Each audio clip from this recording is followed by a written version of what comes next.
The whole family is sick. I hate us. We're freaks. We're not freaks. Oh, we're not. No. Oh, what then? Så det kommer til det geheims. Sometimes. What, Rita? Så det kommer til det geheims. Ikke på det gør så det kan. Get it gets to the go. It can get great. Sorry, it's not the Slums of Beverly Hills. No, it's Slums. Slums of Beverly Hills. It's like Adventures. It's like other movies that don't have articles in front of them. No, it's like Adventures of Huckleberry Finn doesn't have a "the" in it.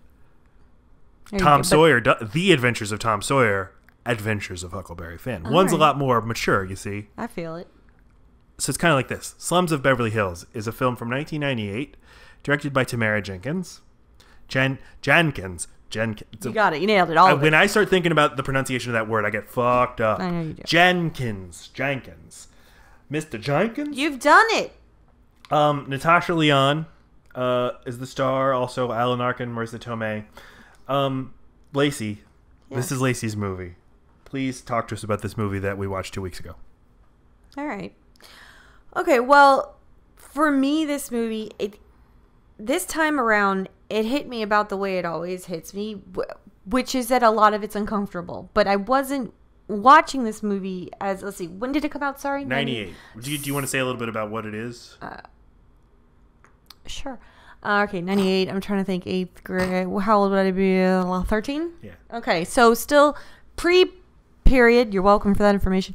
Pre-boobs, I probably was 12. Pre-kissing, most likely. Like, still, there was a world to understand, but you would have been 14. I was old and really. Yeah.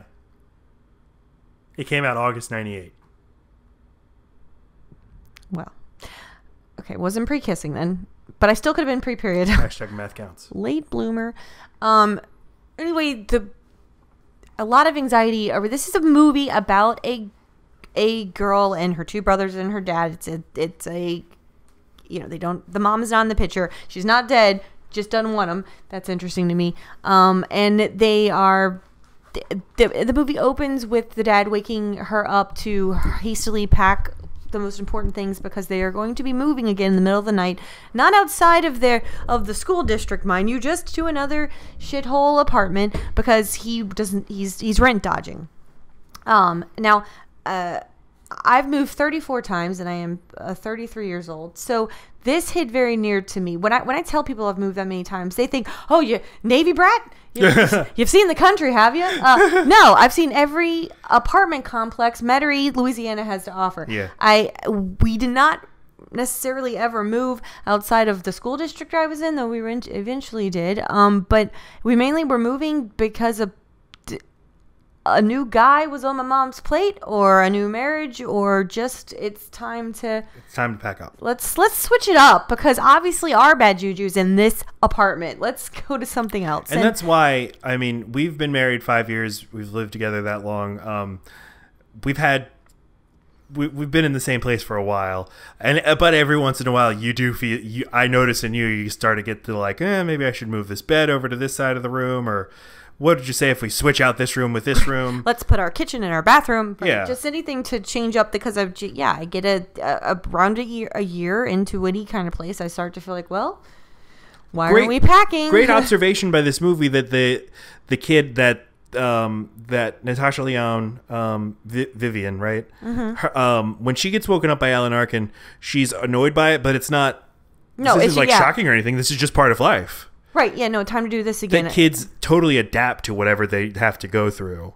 Completely. So you assume that when she grows up, she's going to be like this too. Go on. Yeah, for sure. Well, and she's just starting to get a bit of awareness that her family's different and she's fucked up for it. And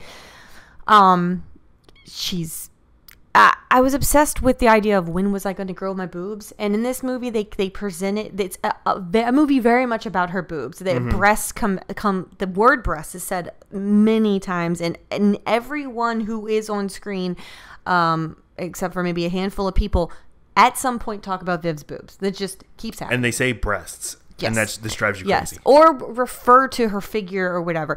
As a early teen, I was obsessed with not having a body yet and being scared of then I would have to use it if I did, or just the mechanics of sex and I knew what was expected of me. I didn't know how to do it. I knew that there was a way a girl could be bad at it. That terrified me. So you're thinking about these things at 14 when you're... I'm obsessing. Okay. As from 12 on. And, Wow. and that all men are predators was instilled in me. But let's keep putting ourselves in front of them, and let's expose ourselves to the biggest majority. Let's do whatever they want us to do, but be scared. Lots of mixed messages from my mom. Good job. Okay, so movies like this I felt could help me figure out some answers for some reason. And I've got boobs. Let's just get it over with. Let the building guy feel them. Then they don't have to have their power anymore. Touch the boobs. This is, to be clear, something that the character does in the movie. Exactly. The dude, right, and she's not doing it because she's like hot for him or horny. She feels like, fuck, everyone keeps remarking on these things. These things obviously have a utility. This guy seems to be into them, and he's not so bad. Show me what they're for. Like, just fucking use them so I can say that I've done it, or that I can at least have some anxiety about, okay, that's what they want to do with those. I knew I had a body or would, but I had no idea. I knew people had sex in movies, but they didn't show any of the... I got no pointers. I didn't know about porn, not really.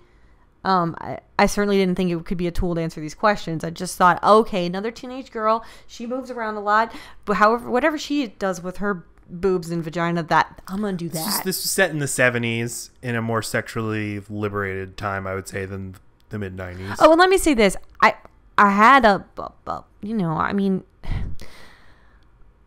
I had all these questions, but I felt very ashamed of like being curious about it, and I had a pretty religious family, and my best friends were my cousins, but I was one of the older ones, so I didn't know who to ask these things to, and I didn't want to be embarrassed that I didn't know the answers because I was the oldest, and that I was thinking about it because what if they weren't?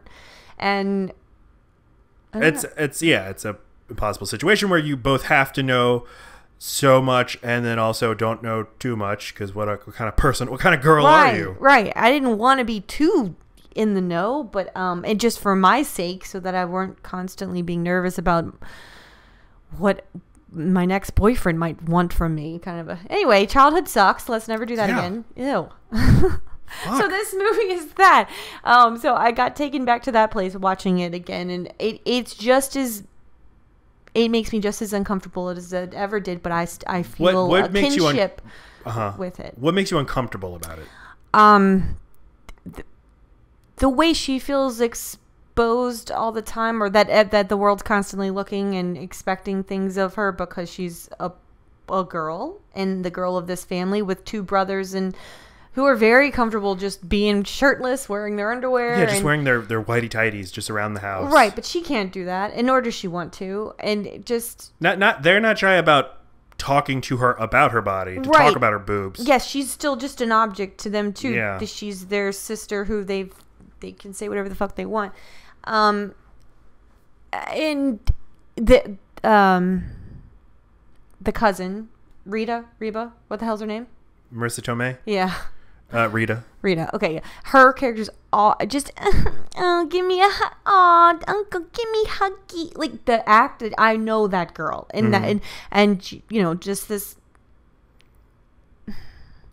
Yeah. Anyway, she's always rubbed me horribly the wrong way, and the Viv gets her period, and that's a huge deal on a person's quilted knitted seat cover. Of course, the awful part where the dad feels up the cousin. I mean, that goes without saying. There's just a ton of moments where it's just fucking... Well, I keep waiting for this to go so dark and so wrong, and it just... brushes the surface. These are deliberate choices by the movie to try to make you uncomfortable. It's yes, not like, and it's not like, but because you're made uncomfortable by a lot of things that you're not supposed to be made uncomfortable by. Right, no. Like the word breast, like the word meal. Let's eat a meal. No, I think you're supposed to be uncomfortable with the word breast in this movie. You do? You think so? I do. It's a very specific choice that they wonder, make over and over and over again. It's such a like utilitarian word. These are what you will feed your baby with. These are your woman breasts. And it doesn't feel like a personal ownership. I see what you're saying. Your tools have grown in. Right. You might be right. I just feel like not everybody has the baggage with that word. Sure, like to me it sounds like I could hear Woody Allen saying let's make love with your breath. And it's like, okay, why do you have to say that? But tell other people it's totally normal and it's not a word to recoil at. I hope you like big breasts. Okay, sir. Anyway. So but would you you felt the same way watching it now that you did when you were a teenager? Yeah, I don't think there were any... suffer at all? Did it age poorly? Are there things that annoy you about it? Were you worried about what I would think about it? Well, sure. I mean, that's the whole point of this podcast is that part. But I don't know. It all pretty much held up because it was always supposed to be stuck in time. That's kind of the benefit of making a movie that's supposed to be old. Mm-hmm. And it was supposed to be sexist. It wasn't supposed to be funny that it was sexist. It just is. And just everything that wouldn't age well was intentional in this movie. Well, so it isn't sexist, but it's depicting sexism. Yeah. Or just the difference between sexes and how they interact with each other. What did you think about Marissa Tomei and Viv have a secret language that they use with each other, gibberish? Well, I don't know. I think I wouldn't have given it any thought at all until your giant reaction to it. It made me want to fucking punch a hole through the wall. I know. I can't stand this shit. This is so whimsical. This is fucking flippity flu. It's not. This is. It doesn't serve the story at all. It's just I get the movie builds to an emotional confrontation between these two in a bathroom where they toggle back and forth between English and gibberish, and I get what they're trying to do. That's not the reason it's in there. Sure, that has a moment, but that's not the reason they have this language in the movie. I think that and you're wrong. I think that what they're ultimately trying to pull off is let's do something super emotional and serious and mix it in with charming, silly. Okay, that might have been a nice little benefit of doing that. So what's the point? Oh, the point is that this random cousin comes into their already hectic, chaotic life. Viv seems to be shocked that she's there, and it's not like she's a staple in their life. So the time has passed. She's a lot older than Viv is, but they're supposed to share a room, and this is supposed to be something that she's excited about eventually. So I think they have to show you, no, they have a history. They used to be much closer. It's on and offshore, but whatever they had was very real when they had it, because look at this language. People who are around each other all day, every day for their entire lives would not develop a secret language this sophisticated with each other that they could not use for years and years and instantly pick back up and have such an immense vocabulary that they can say words like surgeon. All right. Anyway. And somehow surgeon means something different than doctor. Listen. No. That is because it's pig Latin. Stop it. Even accepting that. Stop it. Even accepting that. Let me say. No. Because you keep saying that like the vocabulary depth makes any difference. It doesn't. It's math. It doesn't matter in pig Latin, but it does matter in Spanish, in French. Yeah, there's different words for everything in those languages. In this language, you just switch the first letter to the end and the middle letter. There's just a formula. That's not what they're doing. Yes, they are. No, it's not. Every single word they have is just rearranged in a very specific way. Each word. That even if that's the case, I don't buy that they'd be able to be so great at it, so fast and quick, right, not needing to go to very carefully think about how they rearrange letters and stuff. Plus, the aunt is 14 to 16 years older than the niece. So when did they come up with this language exactly? I don't know. When she was 5. When the girl was 5 and the woman was 22, and they were hanging out enough to develop this language? I don't like it. I know you know. It's this movie saying like, hey, let's have a thing. Let's have a thing when we don't need a thing. Well, they had it, and I'm really sorry that happened. Do you like the secret language? No! Okay. But the movie, to me, got a lot of things really, really right. Really great. Really got at some great things. Mainly how kids, well, anybody is able to assimilate weird circumstances, traumatic circumstances into an ordinary life.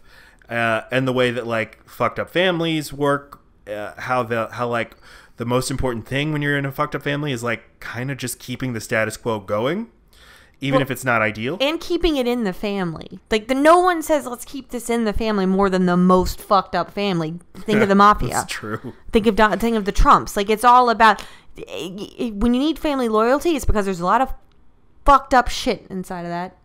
Such a good observation. There were just so many other things that annoyed me. I think Natasha Lyonne is great. I know you hate voiceover unless it's done by Morgan Freeman. Well, and now you hate that too. I mean, the voiceover needs to serve a purpose. It can't just be to clarify things or to appear once and then come back at the end. And this movie has a great wonderful scene to end the movie. Natasha Lyonne's fucked up sexual predator dad is down on the dumps, driving around in his car, and like she's like, you know what? I want to pick him up. So she tries. Right. He might be a sexual fucked up predator, but he's mine. She tries to cheer him up by saying like, let's go eat at the Sizzler, because that's their thing, is they eat at the Sizzler, which is just this great detail because they're this kind of poor family, but they can eat a steak and feel like they're eating a good meal. Well, not to mention their dad owned a steak restaurant when things were good in the family. And then he just kind of goes along and buys in, and then they're all happy again. It was such a good, well-observed moment. And then in the voiceover, she's like, and that's why it's so important that my father was... She explains literally exactly what we just saw. It's the thing in a song where they say a poignant, awesome lyric, and then 2 seconds later, they say it again. You realize... ruins it for me. It's the hook of the song. Oh, that's not just this great throwaway line. Right. That, or like, oh, okay, so now it's not the best thing ever because it's too self-aware. Fall Out Boy's the king of that shit. Yeah, perpetrator of that. I'll stop wearing black when they make a darker color. Right, that's a weird thing to repeat. Okay. Oh, and then they repeat it again and again and again. Oh, that's the chorus? Okay. Yes. All right. Pat yourself on the back there, Pete. Pete repeat. Pete repeat. It's what that's what they should call him. They should. Pete Wentz repeat. Pete makes me wince when he repeats. Kevin Corrigan plays the love interest.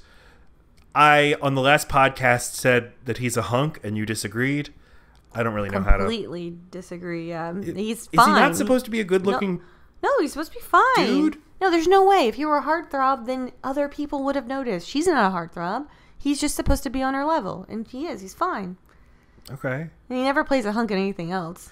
In this movie, Walking and Talking, he plays a guy who's so ugly that the whole plot of the movie is that Catherine Keener has sex with him and then feels so embarrassed by having had sex with him because he's so ugly. I'd have to see it. That sounds a little far-fetched, but... but he's nerdy and greasy and he works at a video store. But he's also really charming and funny. Right. So it's like you could see why she'd have sex with him. And then she's like, ew, he's so ugly. And he knows things about movies like Jaws. Gross. Lame-o. Tether the roof off, we gonna tether the roof off the mother sucker. Tether the roof off the sucker. Tether the roof off, we gonna tether the roof off the mother sucker. Tether the roof off the sucker. Tether the roof off, we gonna tether the roof off the mother sucker. Tether the roof off the sucker. Tether the roof off, we gonna tether the roof off the mother sucker. Tether the roof off the sucker. There's our podcast. When we stop recording, we're gonna back this shit up to the cloud, right? And to a flash drive. I'm gonna flash a cloud till it's there. One of the worst experiences of my life, and your life too, Lacey, I think, was when you lost an external hard drive, and we took it to try to get the data retrieved from it, and we're like, but we did the responsible thing. We backed our shit up to this hard drive, and he's like, yeah, this is fucking 2 cents of plastic. And everybody's putting all their sensitive data on these drives that we just like walk around with and toss around that can you nudge them and they break. Anyway, back your shit up to the cloud. Don't back it up to external hard drives. Clouds are forever, even when it rains. Thanks everybody. Thank you. Please subscribe to our podcast if you haven't already. If you're listening, tell a friend. Might have subscribed, but subscribe on iTunes. Tell a friend. What else?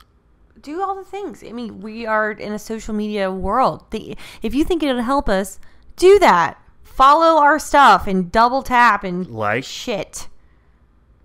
Instagram, Twitter. Are you serious? Yeah. You can say them. I always say them. I don't want to say them. And Facebook. And our website is loadbearingbeams.com. You can find a list and a grid of all the movies we talk about. Blog posts on a lot of the movies. I write about shit on my website, mattstokes.net. You can also find that there. My short story is called Thirsty. Please buy it and read it and like it. My book is Generation Y. You can read that as well. Thanks, everybody. Okay, love you. Bye. 3, 4.